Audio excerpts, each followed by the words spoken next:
हमारे साथ इस समय उत्तर प्रदेश अल्पसंख्यक आयोग के सदस्य परमिंदर जी हैं। हम उनसे चर्चा करते हैं। परमिंदर जी, उत्तर प्रदेश चुनाव के दौर में जा चुका है और जब भी अल्पसंख्यकों की बात होती है तो हम देखते हैं कि जिक्र सिर्फ मुसलमानों का आता है, निश्चित। जबकि जो ईसाई हैं, जो पारसी हैं, सिख समुदाय, जैन, ये सब भी अल्पसंख्यक में आते हैं। इनका जिक्र क्यों नहीं होता? ये किसी पार्टी के किसी मैनिफेस्टो में कभी नहीं दिखते।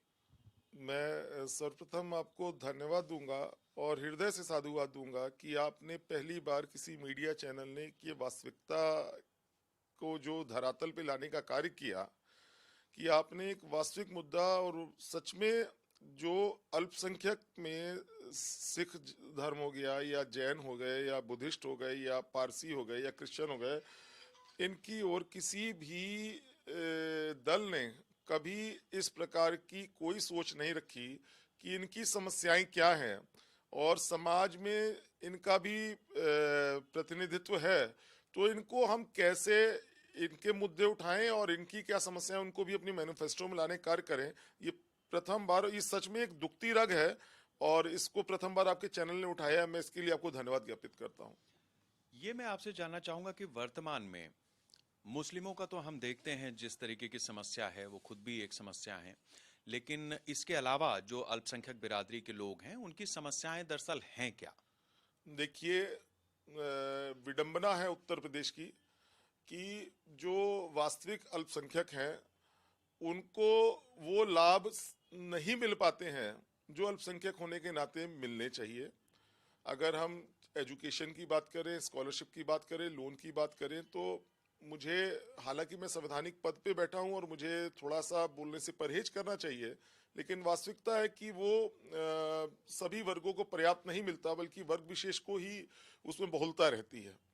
और सिखों को, जैनियों को, बौद्धों को, क्रिश्चियन, ऐसे हमारे इन सब भाइयों को वो लाभ नहीं मिल पाते हैं जो वर्ग विशेष को अधिकतम लाभ दिए जाते हैं। क्योंकि ऐसा इस कारण है कि पूर्व की सरकारों ने तुष्टीकरण के कारण खाली एक वर्ग विशेष को ही केंद्र में रख के योजनाएं बनाई।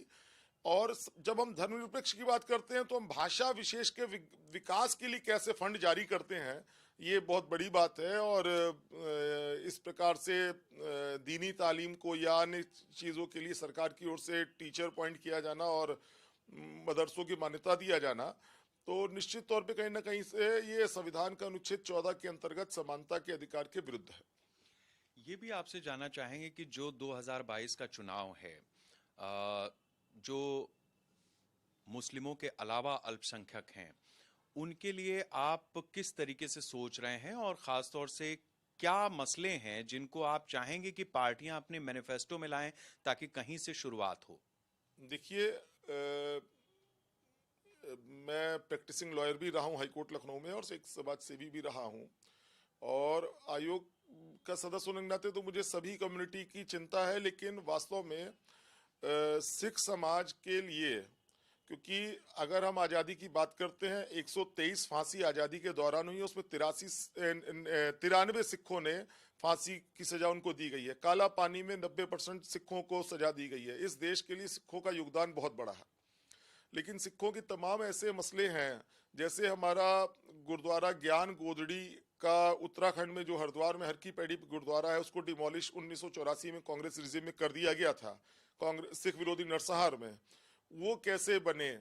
इसके अलावा जो सिख बच्चे हैं उनको पढ़ाई के लिए और उनकी रोजगार के लिए अलग से क्या हम ऐसा कर सकते हैं। इसके अलावा जो हमारी पंजाबी गुरमुखी लैंग्वेज है उसके विकास के लिए क्या होना चाहिए, इसके लिए भी आवश्यकता है इस समय कि प्रत्येक पार्टी का, देखिए, अगर वो वास्तव में समानता की बात करते हैं और अल्पसंख्यक हितैषी हैं तो उनके लिए भी नीति बननी चाहिए। जैन समाज के लिए, जैन समाज के जितने हमारे इंस्टीट्यूशंस हैं, जितने मंदिर हैं, जितने उनका रखरखाव कैसा है, और इसी प्रकार बौद्धों के लिए, प्रत्येक वर्ग के लिए नीतियां बननी चाहिए, मेरा ऐसा मानना है।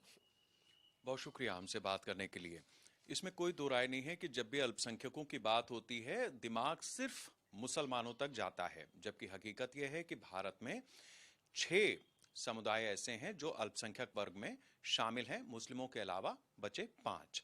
इन 5 का जिक्र आपने किसी मैनिफेस्टो में छोड़िए, अखबार के कॉलम में भी नहीं देखा होगा। वजह इसकी साफ है कि उनकी चर्चा नहीं होती। जो वास्तविक अल्पसंख्यक हैं, दरअसल वो उतने बड़े वोट बैंक नहीं बन पाए जिस तरीके से एक चंक के रूप में मुस्लिम बिरादरी ने अपनी चुनावी राजनीति में मौजूदगी दर्ज कराई है।